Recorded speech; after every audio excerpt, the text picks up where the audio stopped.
This is SelfWork, and I'm Dr. Margaret Rutherford. At SelfWork, we'll discuss psychological and emotional issues common in today's world and what to do about them.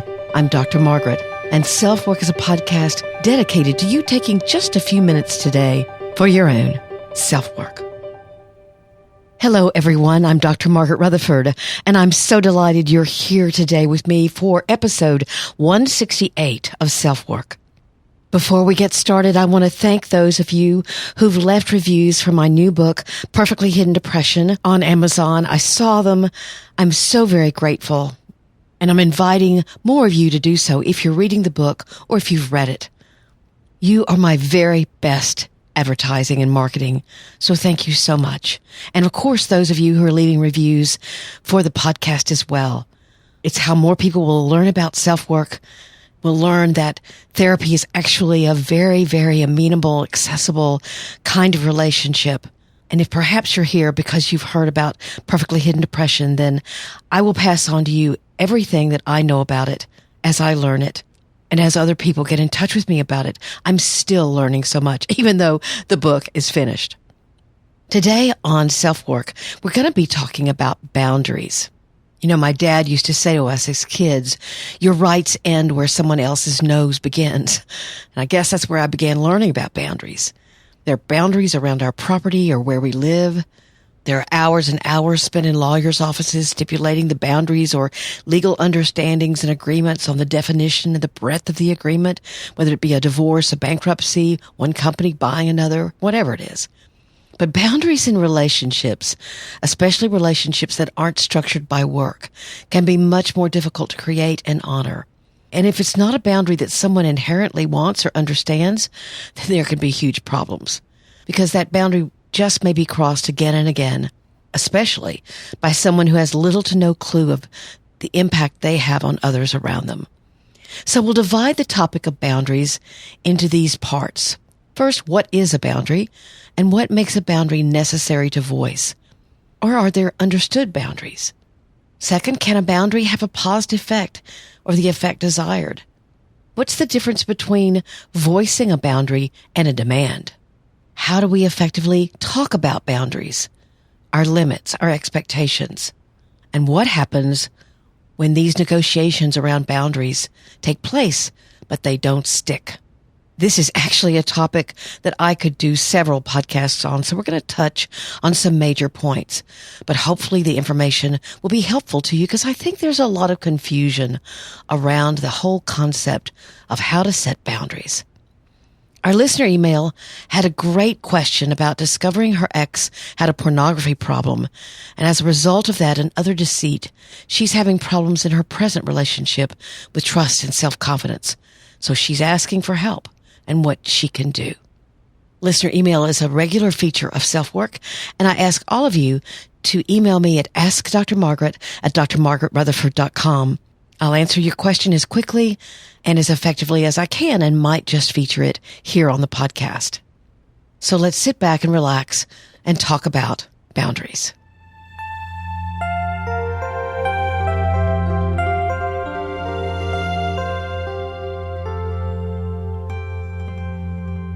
As I was beginning to write this, I could just wonder what your first reaction to hearing the word boundary is.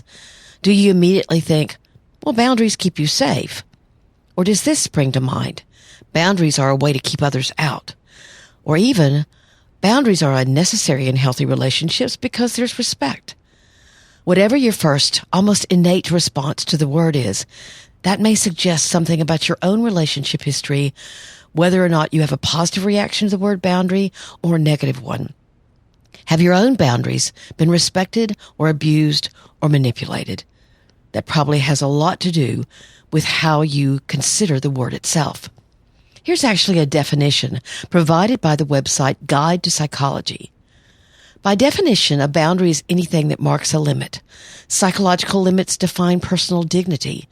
When we say you just crossed a line, we are speaking about a psychological limit that marks the distinction between behavior that does not cause emotional harm and behavior that causes emotional harm. Yet for many, the concept of a boundary is a little difficult to understand. This definition uses the term emotional harm. I might add that when you define your limits or your boundaries, that you're also being specific about your values. And there are limitless differences in how those values or limits were formed. So there's a lot of difference in what our boundaries are. We've probably all had the experience of sitting by someone in a restaurant and they're talking on their cell phone so loudly you can hear their conversation. Now, that's a boundary for polite behavior for me. But you know what? Some folks wouldn't be bothered by that at all. I hadn't seen someone in a long time the other day, and I'd forgotten how much she tends to touch you when she talks. Just a light touch on the shoulder. But I guess it's how she stresses her point. It was a little weird feeling because I hadn't seen her in a long time, but I remembered that was her style. Now, if I had a history of physical or sexual abuse, that behavior might not be okay at all. So you can see how our boundaries are different. All of us have things we can tolerate or things that don't get to us, but that tolerance is created by what we've experienced in the past. For example, my husband knows not even to playfully hold me down. I tie that to the fact that I was sick a lot and in the hospital as a kid and had some experiences there that were unpleasant, that still strike me in kind of a primal way when someone, again, even jokingly, tries to hold me down. We've talked about triggers before, and that's a huge trigger for me. I have a boundary. Yet, if you have trouble with being assertive, voicing your limits or your boundaries could be very difficult for you. So we'll talk about some beliefs that go along with the idea that you can't or shouldn't have to set limits with others, and then how to go about risking this change so you don't get stepped on emotionally or psychologically, as much as you may now. Assertiveness is really the key. Let me note here that if you are in an abusive relationship where you get treated more as an object instead of a human, or where there is endless manipulation of your behavior or feelings, then establishing good boundaries may not be possible because assertiveness isn't even safe. And because the other person has the distinct agenda of controlling or even hurting you. You'll just get laughed at or ridiculed if you try to voice your limits. The task here is to realize that if they don't have the capacity to honor or respect what you're asking or what is decent behavior, then you may need to consider leaving that relationship safely or to find some way to survive what you have to until you can consider what you need to do. But let's focus today on relationships where there is more safety. Now, you might fear a reaction like anger or defensiveness if you begin to set limits, but you're not in actual danger if you risk doing so. First, let's talk about what makes a boundary necessary to voice.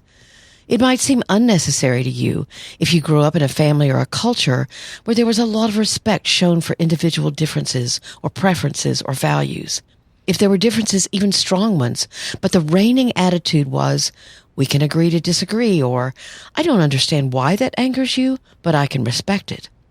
You can certainly hear that these people not only can tolerate conflict, but they can respect and honor individual differences. But many of us didn't enjoy growing up with relationships like this, so we don't have that behavior in our arsenal or our skill set.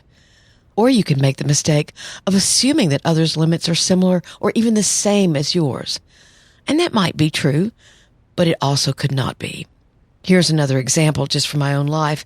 I had a friend a long time ago who was always 20 minutes late. She just assumed that wasn't a problem for me. What she didn't realize is that I'm a bit obsessive about time, which is not a strength. I'd get irritated. So I needed to talk to her about it. We came to the common sense solution that I'd tell her a time and then plan to show up 20 minutes after that time myself. We didn't have texting back then.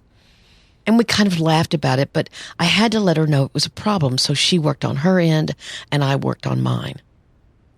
It wasn't a perfect solution, but it was better than becoming angry. So if you're taking a behavior personally, if every time that someone's late or they tend to gossip when you're uncomfortable doing so, or if they want to go to a bar for coffee and you're more comfortable in a coffee shop, whatever the boundary is, you can talk about it and not wait for it to just happen. What you don't want to do is assume that you know the boundaries of someone else when truly you don't. This leads to another important point. Voicing a limit or a boundary isn't the same as a demand. It's telling someone what you prefer, where you stand on something. You're not demanding anything or telling them they're wrong. You're just asserting your own values, your desires, or your limits. If you say, for example, to someone you really like at work, I know you're unhappy at work, but we work together, and I'm finding that I'm growing more unhappy myself after I listen to what you're unhappy about. I don't think I can be a regular sounding board on this. I wish I could. You know I care, but I can't. Maybe you might want to think about therapy. Now again, you can hear that this isn't a demand, but your colleague can hear that as, so, you never want me to talk to you again about being unhappy. Then they're hearing your boundary as a demand. Instead, they could hear that you're saying, you're my friend and I care about you, but I'm getting overwhelmed by how much we talk about being unhappy at work. So again, they could hear it as a request or simply that you've reached a limit. Now, you can't control the reaction. All you can control is the appropriateness and vulnerability of you being honest and assertive. Let's talk for a minute about cultural boundaries. They're often taught and accepted and make life simpler in a way for that culture. Those boundaries are rules people follow, kind of like lines on a street or turn signals or stop signs. In fact, I was lucky enough to have a visit to China where I had a niece there who was studying. And what I noticed in China, especially about the roads, was that the lines on the road are suggestions to them. They pay no attention to them. It was really very frightening as an American. But I noticed no one was having wrecks, so I just kind of sat back and thought, okay, let's go along for the ride. Work environments also have boundaries where certain behaviors are accepted and understood, so you fit into the culture of the work setting. Now, those can vary widely from workplace to workplace, from the way you dress to whether or not you clock in or out or whether you have flexible work hours. All of those become boundaries of acceptable behavior. In fact, having very structured boundaries at work is one of the reasons why people can have lots of anxiety or confusion or even highly disorganized behavior away from work, when at work they do fine because the structure there provides them with the rules. Intimate relationships where the boundaries are much more complex and need to be worked out, can be much more difficult to handle and negotiate. What we're doing, in fact, when we meet someone and begin discovering who they are, what makes them tick, what disappoints them, what pleases them, they're giving you information about their limits, whether or not they call it that or not, their values, and you're doing the same thing. From as tangible a thing as how money is handled, to more intangible things, such as what are the boundaries in a long-distance relationship, or what does a commitment really mean, things that have to be worked out. Speaking of financial boundaries, I worked with one couple a long time ago who couldn't agree on whether or not their checking account should be joint or if they should keep their accounts separate. Actually, both sides of the conflict held trust issues. One said, I'm not quite ready to combine my money with yours because my ex cheated me out of a lot of cash.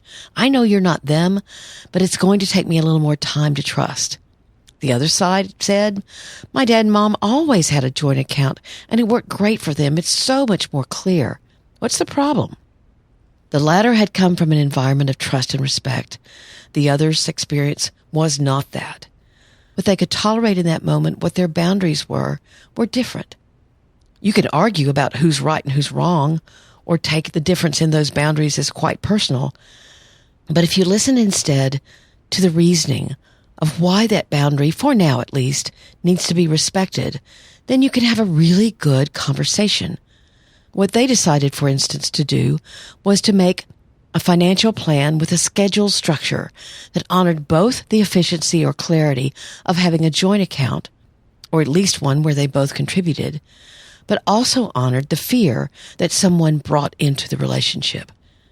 You can see that it takes mutual respect and understanding to talk about and assert boundaries.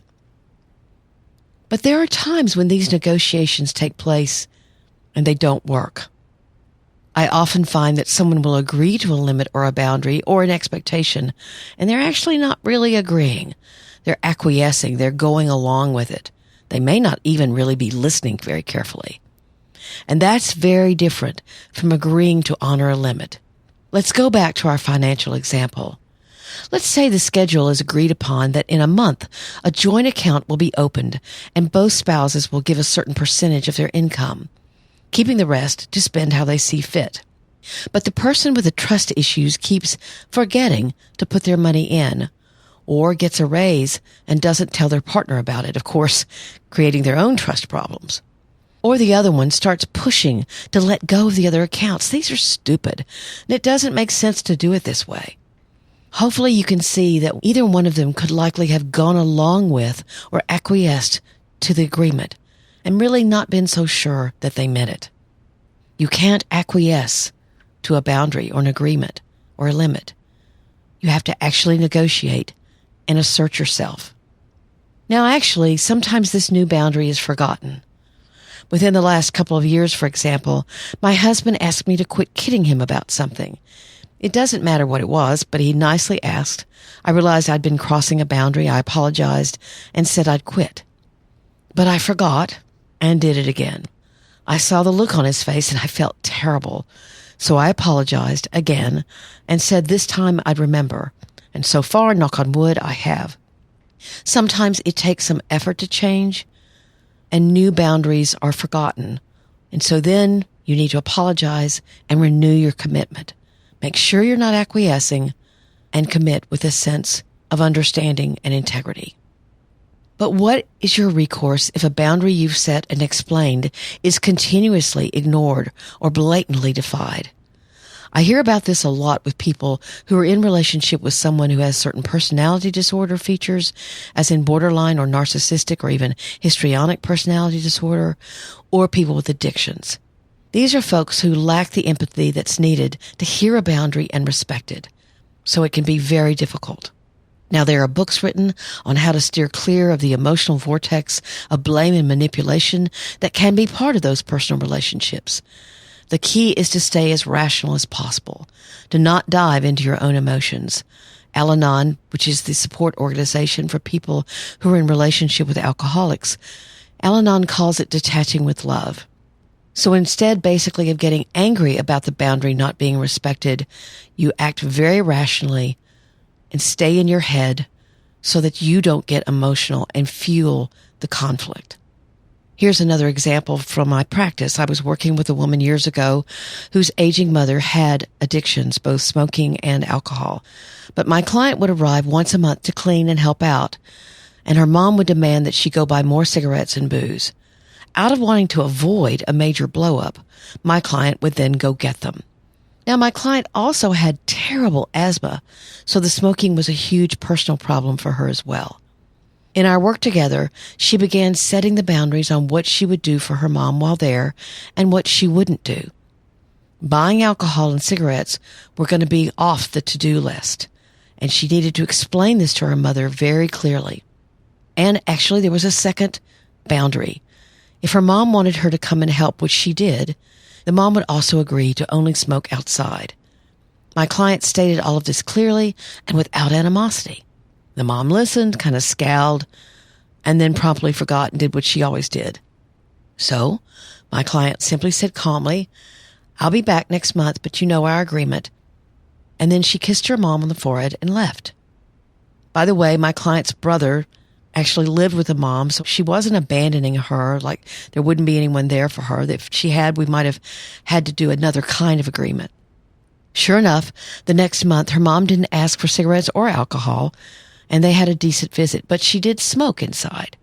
So my client, again, somewhat cheerfully, would leave when that would happen and come back a bit later, saying to her mom, "Mom, you know the rules. I'm not going to be in the room with you when you're smoking, and I need to get a lot done, so if you wouldn't mind going outside, I'd appreciate it." But then she would go on and leave. Sometimes the boundary needs reinforcing from time to time. This may sound to you parents somewhat like the way you treated your child, and it is that way. But we're not doing it in an authoritarian way. We're doing it in a friendly, supportive way, but we're also being assertive about our boundaries being understood and respected. Now, what this actually did was that she and her mom could enjoy some time available to both of them. And her mom actually became more accustomed to having her daughter sit and visit with her, which she thoroughly enjoyed. but my client simply had to get more assertive. So let's recap a little. First of all, don't make an assumption that you know the boundaries of others or they know yours. You may have to voice them. And voicing a limit or a boundary is not a demand. Now, the recipient of that boundary may call it that, and you can't control that, but you can try to help them hear that you're just asserting a boundary or a limit. There are many cultural boundaries, whether they're in a church or a religion, whether they're in just the region where you live, or you have work boundaries. And these kind of boundaries actually help us follow the same rules so that things are more orderly and organized. But then personal lives are much more complex than that. And a lot of times boundaries need to be worked out. And then as we find out who our partners are and they find out who we are, we can work out our differences by understanding and respecting each other's boundaries and not arguing about who's right and who's wrong. And the last point is acquiescence is not agreeing to anything. So don't acquiesce, affirm, and enjoy a relationship where each other's boundaries are respected.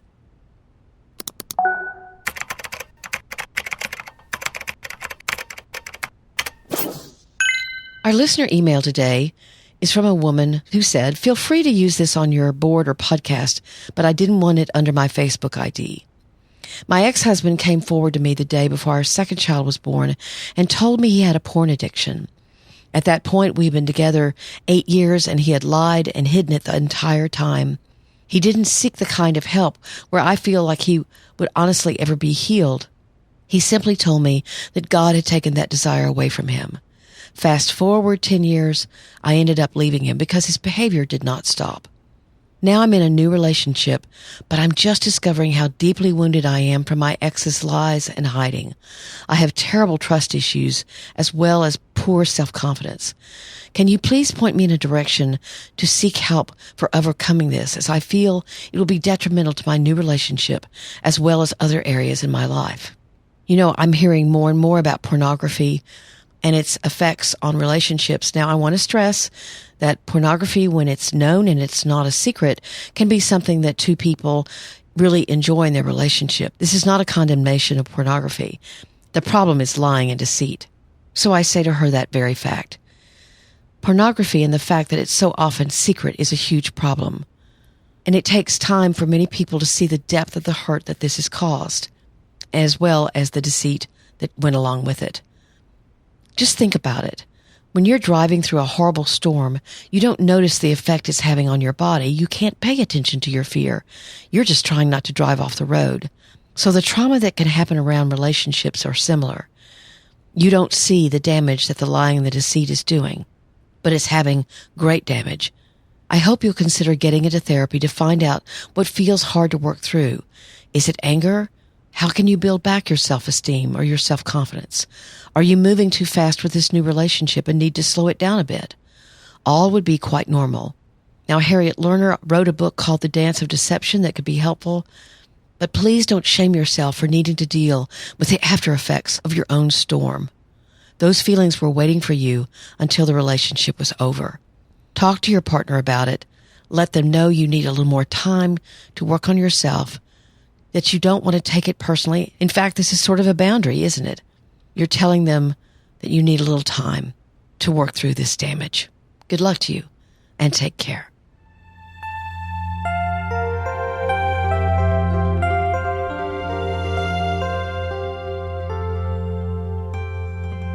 Thanks so much for listening to SelfWork today.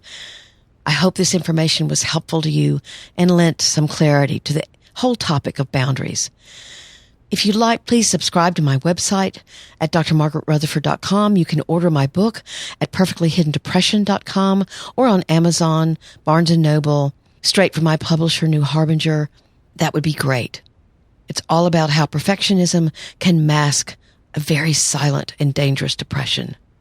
As I said before, you can email me at askdrmargaret at drmargaretrutherford.com, or you can leave me a voice message on the SpeakPipe app that you can find in my show notes. I also have a Facebook closed group at facebook.com/groups/selfwork. We're almost at 2,000 members now. We're a very diverse and caring group So come on over. Just remember to answer the questions. I look for those answers to those questions as a way of getting to know you a little bit and why you want to join the group. So thanks again for being here. Take very good care. I'm Dr. Margaret, and this has been SelfWork.